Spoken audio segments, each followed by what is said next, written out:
I'm the AVP for Research Administration, so a variety of things that fall under my purview. One of those responsible conduct of research.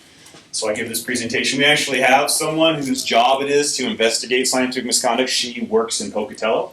So you get me for the in-person training today, which is good for you.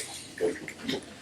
So I went to law school here at UI, and one of my professors, Dale Goebel, he's passed away since then, but he was scared the hell out of me. I'm so swearing profanity already. But what he did is, I don't know if you're familiar with the law school teaching method, cold calling constantly. So it was like a state of sheer terror. This doesn't sound, why do you even terrify your professor? Well, because, the goal of a law professor is to humiliate you in class. So I went to law school when I was in my 30s. So I always thought it was a really, people use the word humbling a lot, wrongly when they mean honored. That was humbling, So what I thought what was great about Professor Goebel is I learned a ton from that class because he cold called people in class participation. So today I got a lot of questions, so please participate. Please participate. It'll be so much better if we do. So you see it's called responsible, please let me spell it right, responsible conduct of research. Which here you might be thinking, well, is there any other way to conduct research? I would never do that. I don't even need to pay attention today because I'm a responsible person. So whatever he's got to say is something I already know. So I've thought about this quite a bit. I used to teach ROTC over at WSU, and I would look at these cadets, all like top of their class types, all go-getters, and then we talk about the honor code and ethics, and none of them were like, I would never do anything wrong. But at the same time, there was this big scandal out in the Philippines where a bunch of senior naval officers were engaged in bribery and prostitution and a variety of other offenses. You're like, these are the same kinds of folks. How did they get to that stage? They didn't wake up one day and go, you know what? I want to be a criminal. 30 years into their career, I want to be a criminal. It's how does it get there? So what I think happens, this is my own hypothesis, I don't know if it's testable, I'm talking to a bunch of scientists, right? So it's baby steps. It's a little compromise here, and then you build on that compromise, and you find yourself plagiarizing stuff, and you have the conflict of interest that's unreported. Claiming authorship on a paper where you didn't really, trying to claim authorship on a paper where you really didn't contribute. So what we're trying to do today is to say, hey, it can happen to the best of us. No one, has anyone seen The Talented Mr. Ripley? Anybody here? No? Oh my God. One person. That was a problem when I taught over WSU. I make these references which I thought were fresh, hip references to things that happened in the 90s. And I would be lost. I'm like, when I went to school in the 90s, that would have been the 1960s. Oh my God. The difference in time. I wouldn't have got a MASH reference. You guys know what MASH is, right? Okay. Maybe I would have got a MASH reference. Talented Mr. Ripley is about this sociopath, psychopath, played by Matt Damon. It's a great movie, but he's got this line in there. He goes, nobody thinks they're a bad person. An idea, that thought is people rationalize the naughty things they do, and those things can build on each other. Hopefully, we'll give you some guidelines today that keep you on the right path as we go through this. And, I'll say next slide, but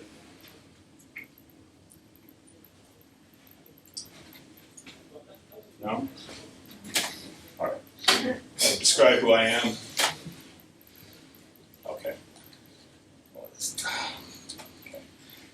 We're going to start by talking about what might be seen as the kind of the fun stuff. We'll get into plagiarism, which no one here will ever do. We're going to talk about how that happens, what conflicts of interest are, and then a little bit about authorship, which will probably be very important to you throughout your career. Okay. So, relationships. Because Tom Cruise is right. He was in Top Gun Maverick. You've seen that movie, right? Let's do a little celebrity gossip time. Does anyone remember he was married to Katie Holmes? Remember that? No. How did that turn out? That's so good. Do you remember the clips of him jumping on the couch with his excitement at Oprah and yeah, I'm in love with her, yeah. Right? Everybody remember that? No? Well, he did. That is what relationships are like at the beginning. Everyone's excited, whether it's a business, we're going to do business together, it's going to be great. Or we're going to get married, it's going to be awesome. Or we're in a relationship, it's going to be great. You're my new boss, I'm so glad to work for you. I wanted to work for you for a long time. So that is the best time to talk to the person about your expectations both ways. Like, what do you as the mentor, supervisor expect of your subordinate? And you as the employee, the mentee, what do you expect from them? Because everything's great. Because what you don't want to have happen is at the end, or when the relationship turns sour, you find yourself trying to figure out what those expectations were, and the misunderstandings and the heartburn between the two people. So if there's one theme for this section is, at the beginning of the relationship, you start working for somebody.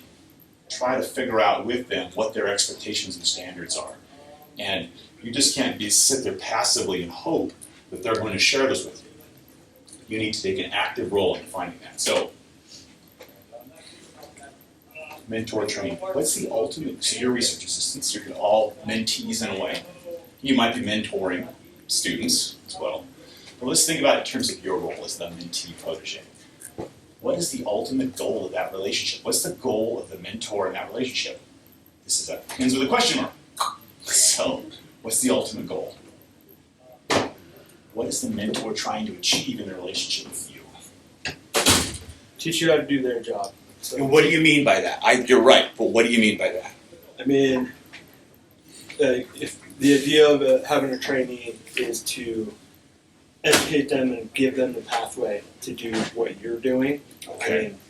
And the overarching goal is usually that then everybody moves up. So what are they doing though? What is your mentor doing? What are they doing? Making you a replacement. A replacement, right? A replacement. And what would that in that replacement role? Do you expect to be what? Do you expect to be a researcher, right? An independent researcher, one who can perform on their own. So that's the ultimate goal, is to find a replacement for themselves.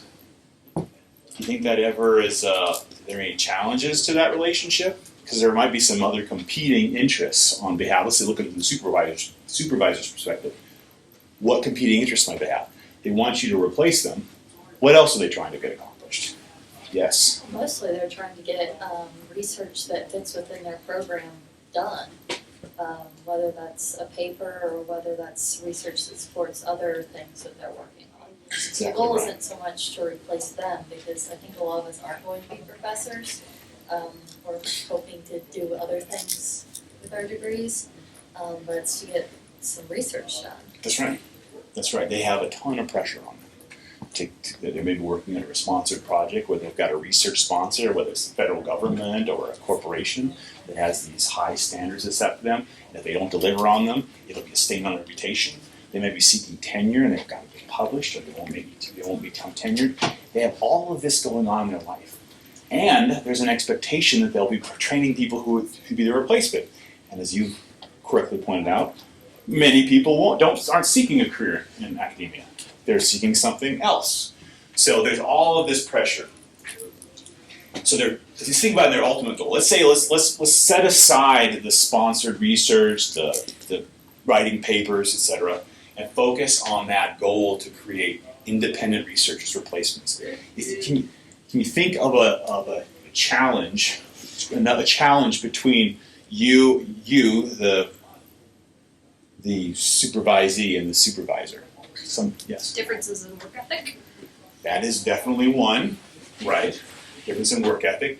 They got to their position because they're very interested in the material. Maybe you're not interested in it. That might motivate them to work extra hard, like ridiculous hours, because they're personally interested in it. You might be interested in baseball the same way. You spend your free time watching YouTube baseball videos. Or they to them, working 90 hours a week on something is natural because that's what they're very interested in. So there's a difference in work ethic, either driven by various incentives and motivation. So their goal is to make you independent. But in their role, you're new, many of you are new to this role, you're very dependent on them. So it's a bit of irony. You're very dependent on them to set standards, to evaluate your performance, to write you letters of recommendation, to keep you employed. Maybe they're your teacher in a class, you're very dependent on their opinion of you. So that might cause you to be very almost like, please tell me what's going on here. And then so it's kind of at odds with, that's one of the big challenges. Let's look at so this chart here. This chart here is broken down on the top of you think about what their role, supervisor's role is as a mentor, and then their responsibilities as your supervisor. And this chart's probably a little inaccurate because it shows them as kind of split. Because what you think of, excuse me, I'll step on your toe at some point. Well, you should worry about it. I'm quite heavy. Whoa! Is that this looks like just standard supervisory tasks, but if their goal is to make you an independent researcher, these tasks and doing them right are teaching you how to be a good supervisor and a good researcher.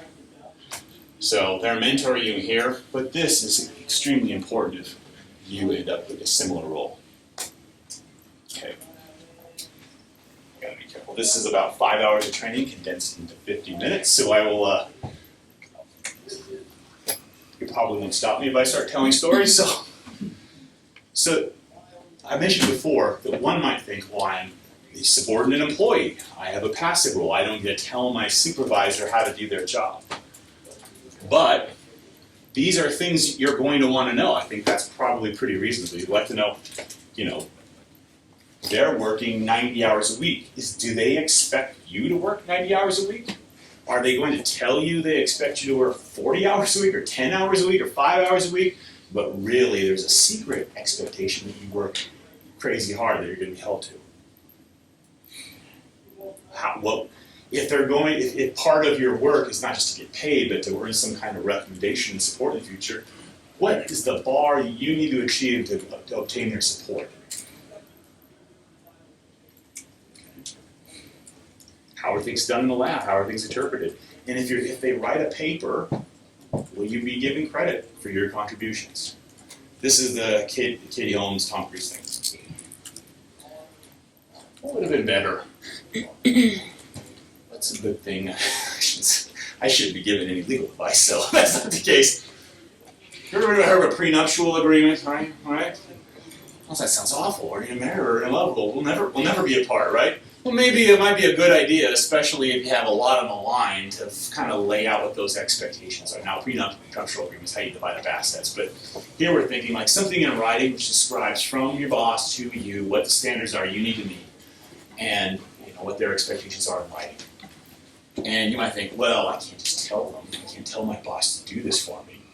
But you can ask for an appointment. You can sit down and ask these questions, and you can document what they tell you. And it would be now you think, well, it might be really presumptuous of me to write them an email after the meeting and describe everything they said. Maybe somebody might think that. That's exactly the kind of person you're going to want it in writing from, right? Most people would be like, that's really great. My employee took the time to take notes about expectations, put it in writing, and sent it to me. So we're both on the same page. Most reasonable people would want that. So that's what I would say. If there's one thing to take away from this, is that this is going to be great for you, working under an experienced professor, working in some great research programs at one of the best universities in the country. It'll be even better if you put those expectations in writing. And that could be something as simple as setting up a meeting, talking these questions through. I think these slides will be available to them. Was that correct, Brian? Maybe? My feelings, take these ideas, share with them, and I'm recording, okay? And then get it in writing, and you'll be much better off. Okay.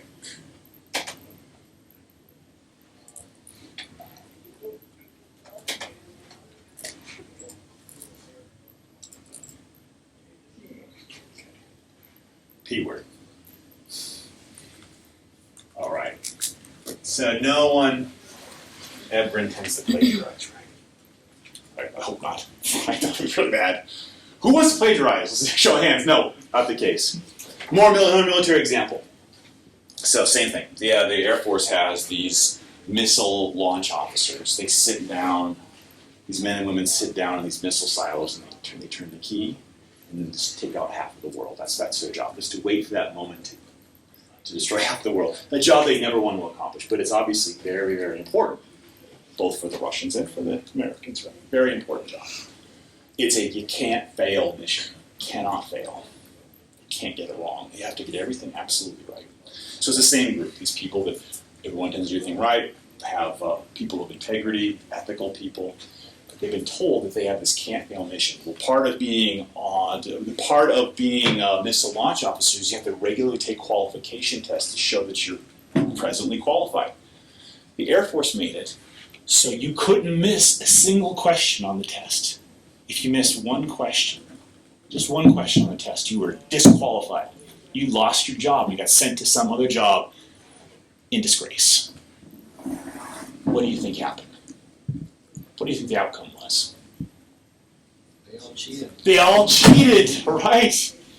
They cheated because the Air Force created this environment where they basically said there was going to be this humiliating outcome if they didn't cheat. Now you look at, and I think, well, how does that apply to academia? There is an incredible amount of pressure if you decide that you've got a career to perish or publish. Publish or perish, and if it's publish or perish, no one's going to actually take you out behind the woodshed or anything. But you might lose your job, and you've been working in this field, and usually if you're in research, it's a very small group of people that particular interest in you, and they'll all find out about it. It's be very embarrassing. So there's a lot of pressure on them. If you're interested in an academic career, there could be a lot of pressure on you. And that pressure could be you come up with a hypothesis. And typically in science, you try to disprove your hypothesis. But if you disprove your hypothesis, you'll never be funded again. Potentially, that might be the way you perceive it. So you have all this pressure on you to deliver. Larry the Cable Guy, anybody know who Larry? Come on, Larry the Cable. Come on. All right. He says, get her done, which I think is the most dangerous thing that a supervisor can tell an employee. Because if you say get her done, you're essentially saying, and I don't care how. I don't care how. Which we need to be thinking about is we want you to do quality research. That's the get her done part, not to prove the hypothesis, not to reach a certain outcome, or deliver a paper that reads a certain way. So how does plagiarism happen? Because it would put some conflicting pressures on people. So it can happen to reasonable people. There's a pretty easy way to avoid it. This right. Give appropriate credit. So something else that can happen is you were writing a paper, you probably read, you're an undergrad, you would write, or even graduate school, right? So you'll do literature review before you. Part of that purpose of that literature review is to make sure you're not repeating the work of somebody else. What happens is you read everything. It's all right here, and you might inadvertently think the idea is yours, but you read it somewhere and forgotten. That's an honest error. The process accounts for that. But what I would recommend is, when in doubt, put a footnote, give credit to the source. I come from the legal writing. In legal writing, you never make an assertion without citing to some kind of precedent, a statute or a regulation or a judge's decision. Nothing stands alone. That's not quite the case here. The expectation of science is for you to come up with new ideas. But I'm saying, just for goodness sake. Now, this is the part where I did last year. I'll do it again. I'm just begging you. It creates a lot of work for my office if someone plagiarizes. Because what happens is you get a report, it's called scientific misconduct. And it leads to a scientific misconduct inquiry by a board made up of faculty members who review the matter and can lead to potentially corrective action. That's not a place we want to be, and it can all be resolved giving appropriate credit. If you've got a question about this, ask your mentor or supervisor. You can ask our office. You can ask the College of Graduate Studies. There's a lot of people who can help you with this.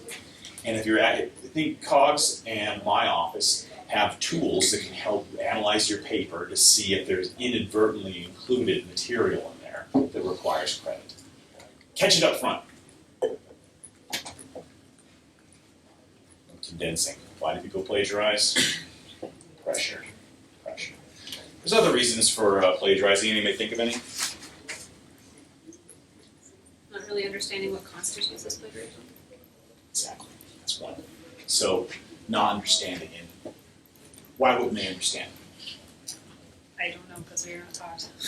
Was that? We're told not to plagiarize, but we're not told like the specifics of what plagiarism is. That's right. It's because the people who are telling you to plagiarize, people like me or people like your professor, have been dealing with the matter, material, like the concepts so long they've forgotten that you might not understand what it is. We'll have people, experienced researchers in federal government, who will say that something's been plagiarized and they didn't know what the plagiarism had a particular meaning. And they'll misuse the word. And others might think that for whatever reason, the way they're citing is or not citing is giving appropriate credit. But they aren't in fact giving appropriate credit. Partly on your mentor to discuss this, quite a bit on you as the person writing it to seek out assistance. What other reason besides sort of a lack of training might lead to plagiarism? So we've got fear of failure, really, which is that pressure. We've got a lack of training. Anything else? What's the first thing you do? Go ahead. An incomplete understanding of the material. So like if you come across the material in a way that you can't rephrase it or reframe it in the context of your research, you're more likely to just like cut and paste a concept from somewhere else. Right. That's one. That's true. That's exactly right. Any other ideas? Time crunch. Yes. You only have a couple of hours to finish something and you forget to cite something. It's more of that pressure. So one pressure is fear of failure. The other pressure is you've been given deadlines. And you have a lot of competing priorities. And it's that I never intended to compromise, but I'm being told that I cannot fail. I can't fail mission. I've got to get that turned in on time. My employment, my grade, my reputation all hangs on completing things on time. And this is pressure I'm putting on yourself unnecessarily. All depends on delivering this on time. I've been left with no choice. That might be the rationalization. You have choice. The choice is ask for a deadline. Don't plagiarize. Well, I think most of the people who do that don't necessarily realize they're plagiarizing. They just forget to cite stuff. It's true. They're not, I'm gonna plagiarize. There's a dangerous practice, you might have all probably dangerous. It's where you're doing your research and you're pasting it directly into your paper. And you're like, I'll come back to this later, and put quotation marks around it and put the cite in there. And then you forget. You forget to do that. And then it ends up being put into what you turn in as your final product. And you never meant to not include quotation marks. You never meant to exclude the footnote, but then you've forgotten, and then it's too late.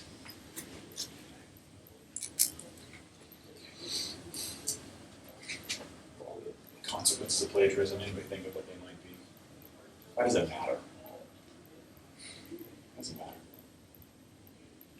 It's true, so if you're citing something, not citing it for the information you're providing is correct. It's not yours, but it's correct. How does that matter to science?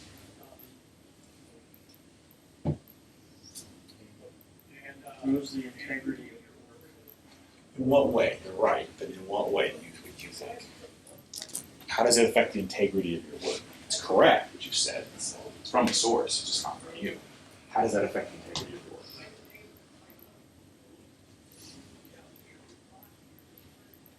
Removes the credibility not only of yourself, but of the ideas that you're postulating and the premise you're trying to get. And our goal as researchers and scientists is to find truth. Okay, you're right. How would you say that it erodes the credibility of the work? How? It's still true, it's correct, but why would it erode the credibility of the overall work? In what way? It makes it really hard for other people when they read your work to figure out where the idea came from, so that they can go read that work, Yes. so they can figure out what exactly happened with that idea. Like, I was doing something the other day and I was trying to figure out what bees pollinate what plant, and somebody said, well, they pollinate this plant, and then you go and it's not cited and you can't figure out where that idea came from, or if it's real or if it's not, or if somebody just saw a bee on that plant once and it's nothing. I'm also going to assume if you blatantly plagiarized, you probably falsified your data. Like, just don't trust you. That's right. So both things are correct. Exactly. That's exactly right. So it's a double whammy. One, the person isn't going to evaluate the credibility of the source. They look at the information like they're looking at you. But it might have come from a very reputable journal, from a well-renowned scientist, and you're like, oh, yeah, okay, makes more sense. So it might undermine the credibility, because you might not have credibility, and then they think, or they catch you in the lie. And it's like the clock striking 13, you know? It makes you question every other time that it's told you throughout the day, you know? So it makes you question the overall validity of the work. They plagiarized this. Have they fabricated data? Have they falsified data? Have they plagiarized other things? Can I trust any of this? Can I trust any of the other people associated with the work? So the idea is to advance knowledge, and it's counterproductive to advancing knowledge. Easily remedied with footnotes and other appropriate sites. Boy.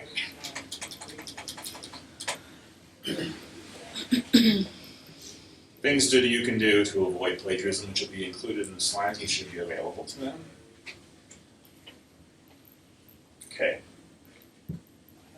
I could go through each of them individually, but I'm going to cut down time, see if there's anything that jump out there. Any questions about any of those that we'd like to talk about further?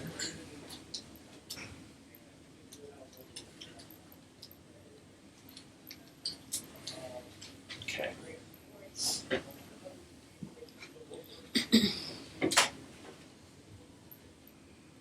Conflicts of interest.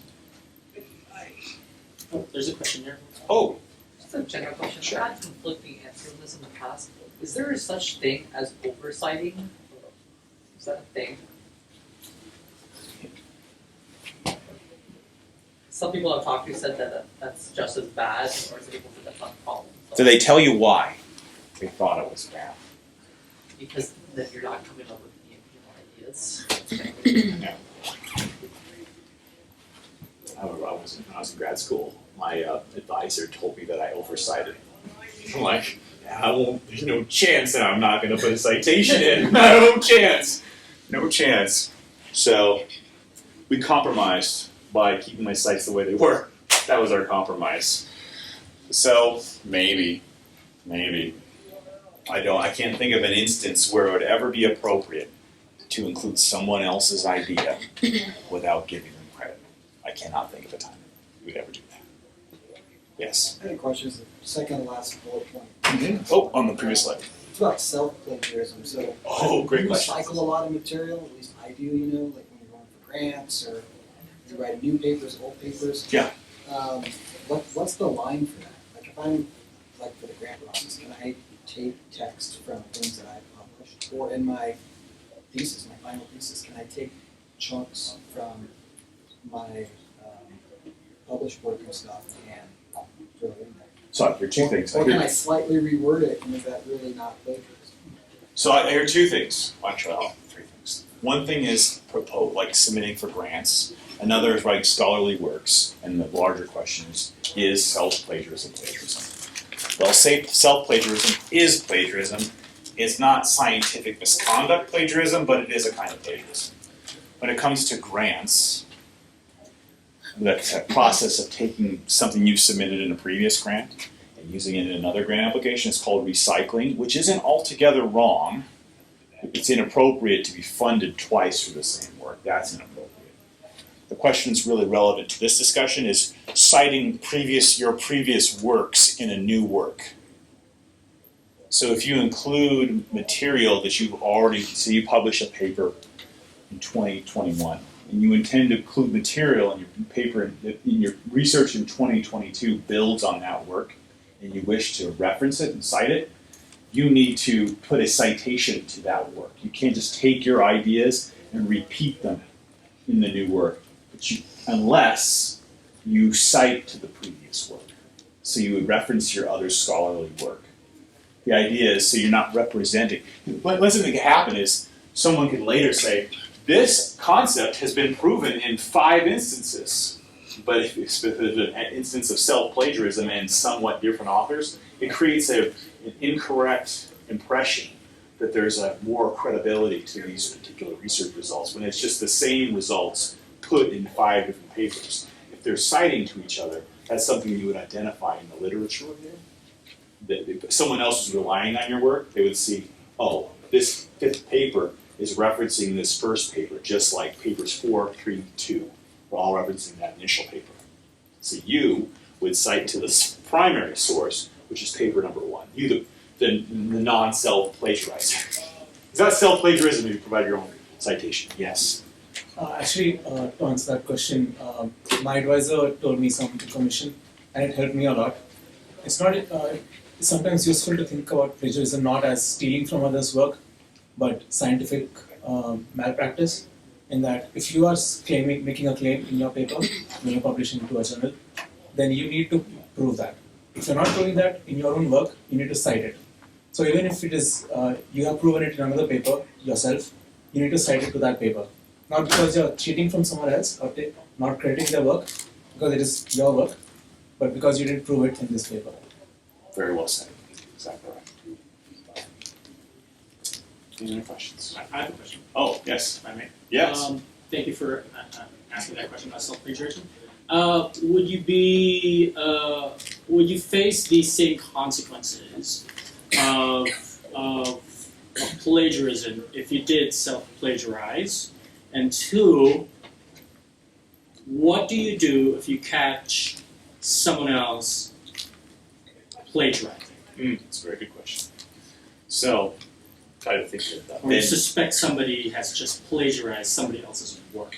I'm trying to think of the Venn diagram of my mind of consequences. The big circle is the same for self-plagiarism and plagiarism.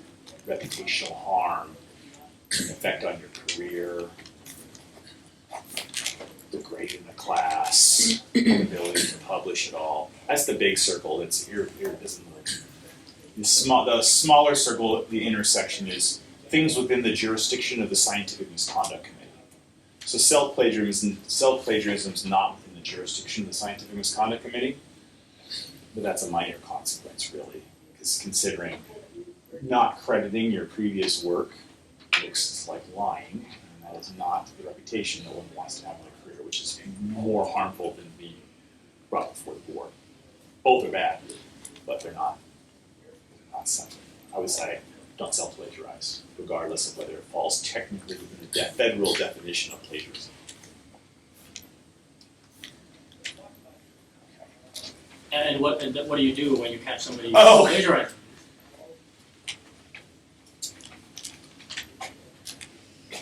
Let me describe the kind of place that I would like, academic environment I would like, is to generally give people the benefit of the doubt. So I would assume most people aren't intending to do anything wrong. So I would hope that you could help them catch it at an early stage before it becomes submitted for publication or is submitted as the dissertation is submitted to the committee. I think at that point it's too late. I would give them the benefit of the doubt. On the other hand, in complement to, there might be some, it would require quite a bit of discretion, but I would think that as guardians of knowledge, you would want to report that to my office or to your supervisor. That would probably be the appropriate mechanism.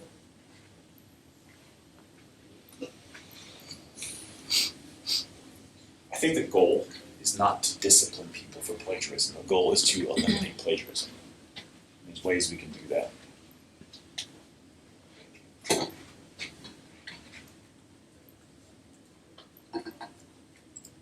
I was thinking about, the goal isn't for cops to write traffic tickets. The goal of the speed limit is not for the state to control you and how fast you're allowed to drive your car. The goal is to save lives, avoid property damage, and save lives. That's the goal of the whole mechanism. And the goal of these rules of what plagiarism is to protect the integrity of science, not to catch people and punish them. That is a consequence, but it's not the purpose of these rules. The purpose of the rules is in the integrity of the science. The purpose of the speed limit is to save lives, not to write tickets and generate revenue. we can move through this one fairly quickly. Anyone know what a conflict of interest is? What are the interests that are conflicting?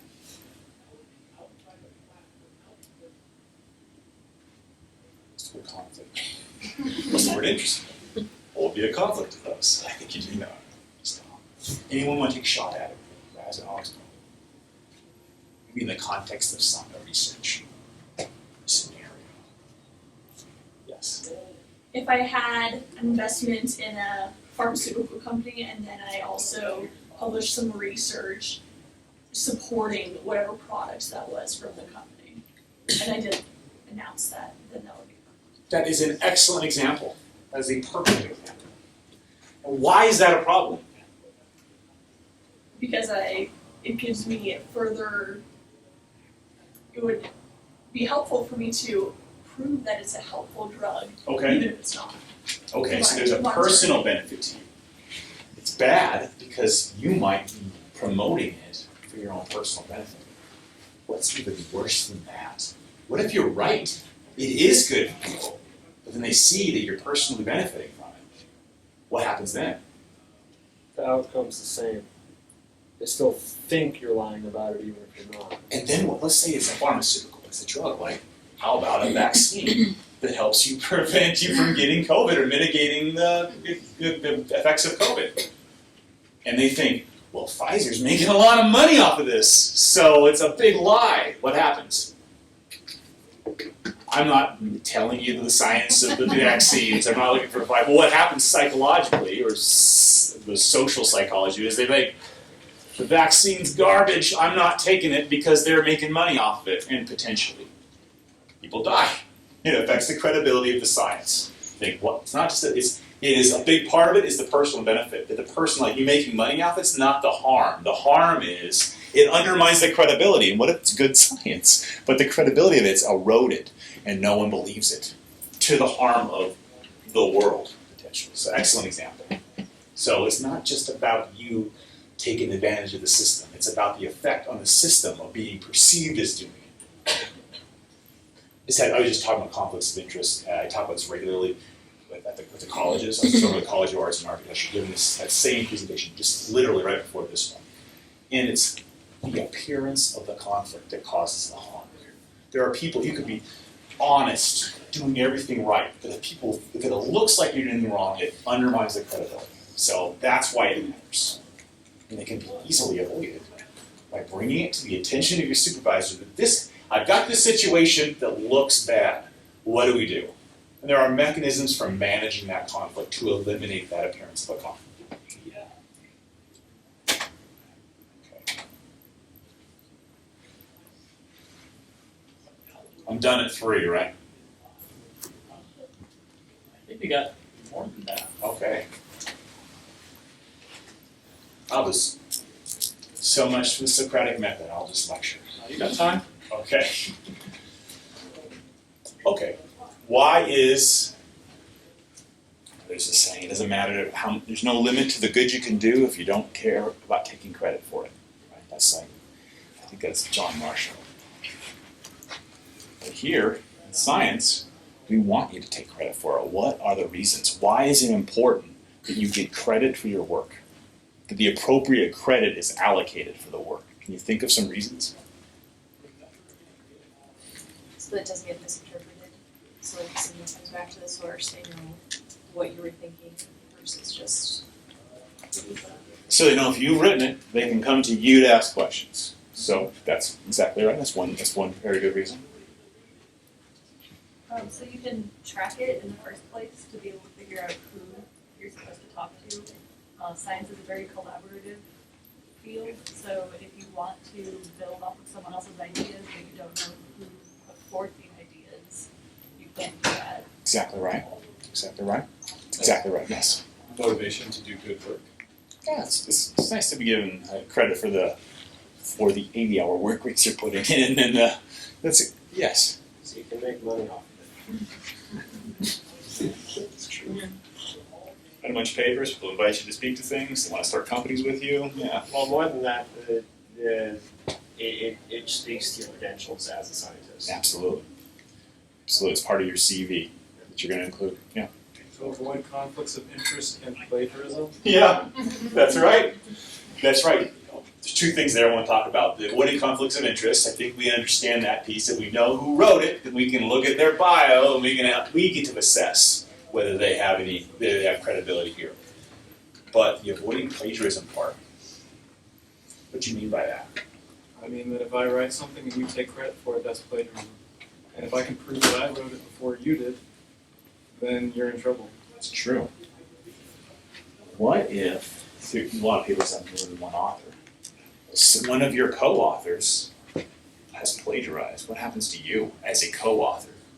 Depends on what journal you submitted in. Some journals have you tell them what was done by each author. Yeah. So that's a good way to avoid that. Otherwise, And what happens to articles with plagiarism in it? they get redacted. Yeah, they're publicly retracted in that journal. And your name is associated with that. So there's another benefit to putting name on it. If you put your name on it, you have a great incentive to make sure, to police the overall publication, to make sure, or the article, to make, or the paper, to make sure that there isn't any plagiarism. It's accountability.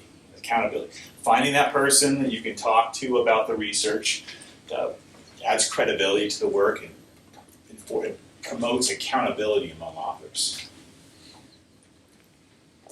Now, this seems like a pretty easy question. Who's an author? Who's an author? Let's say anybody that contributes to the paper. Anybody who contributes. Well, that's quite the ambiguous word, contribute. What do you mean by contribute? Anybody who's editing even can be named as an author. Editors, writers, so editing and writing only? No. So they're ideas, but no writing or editing? So if they give an idea but they don't write or edit, are they an author? People who contribute to field work as well. A lot of people in the field. Maybe no ideas, no editing or writing, but they're out there collecting samples, so they're an author. Okay. They only do field work. What if only, let's say notice. Okay, so we got contribution. All right, anything else? We got people in the field. How about the person whose lab it is who got the funding for it? Are they an author? They're not in the field. They're not editing or writing. It's none of their ideas, but it is their lab and their money. Are they an author? Yes. An author is someone who makes a significant enough contribution to the work to where it could not have happened without their contribution. And who decides that? Well, if they funded it, then they should be an author, and So they wrote it. Then they really, should be an author. you're all wrong. You're all wrong. It's all a setup. You're all wrong. There's a specific. So what an author is? There's some standards. So one, if you don't edit significantly or write the words, write it or edit it, you are not an author. You're not an author. You don't write or edit. That's not alone. You could write and edit and not be an author. You also have the ability to have ultimate veto authority over the publication. So if you can't say, nope, it doesn't go forward, you're not an author. I didn't make these things up. They're from the ICMJ, the International Committee of Medical Journal, International Committee of Medical Journal Ethics, ICMJ, from the University of Idaho. Well, so you've got to have written and edited. You've got to have the final authority on whether it goes forward. And you have to have participated in the design or concept on which the premise on which the paper is based. So if you came in later and given authority to veto it, you wrote a lot of it, but it wasn't you didn't come up with the idea, not an author. And you might be a little puzzled, like see some puzzlement, because if anybody who's been around science at all knows that if it's their funding, they're going to get their name on that paper, right? And if it's their lab, they're getting their name on that paper. And if they're a very renowned professor and they participated in some conversations about that paper, they're getting their name on that paper, right? Don't tell me, don't dive anybody out right now, okay? When I'm telling you, there's a lot of weird pressure when it comes to who gets their name on the paper. I'm telling you, But you want to be on that paper if you meet these standards, and that's something you need to work out with, work out like that prenup before the paper's written, who's going to get credit for what? I'm telling you, you don't want your name on the paper. You do not want your name on the paper as an author if you don't have the ability to say no. You don't want that. Because you don't want some falsification, fabrication, plagiarism, some other kind of stain on your reputation. You had no ability had no control over the matter. So I'm telling you, you don't want your name on a paper where you don't have those things. You haven't written and edited, contributed to the idea, and have the right to say no. You don't want your name on that.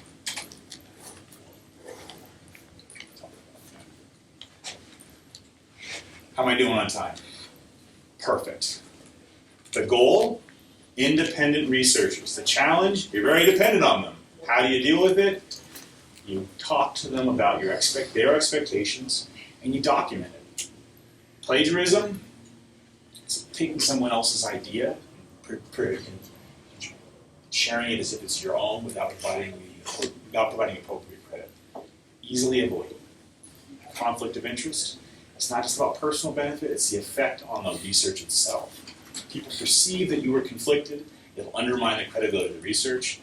And who is an author? Not as easy a question to answer as you might think it is. You had to have those three things. You needed to be a part of a concept, you needed to have written or edited it. And you need to have probably the big one, the final ability to say whether or not it goes forward. We got some time, and I would love to entertain any questions if you have them. Thanks for your attention.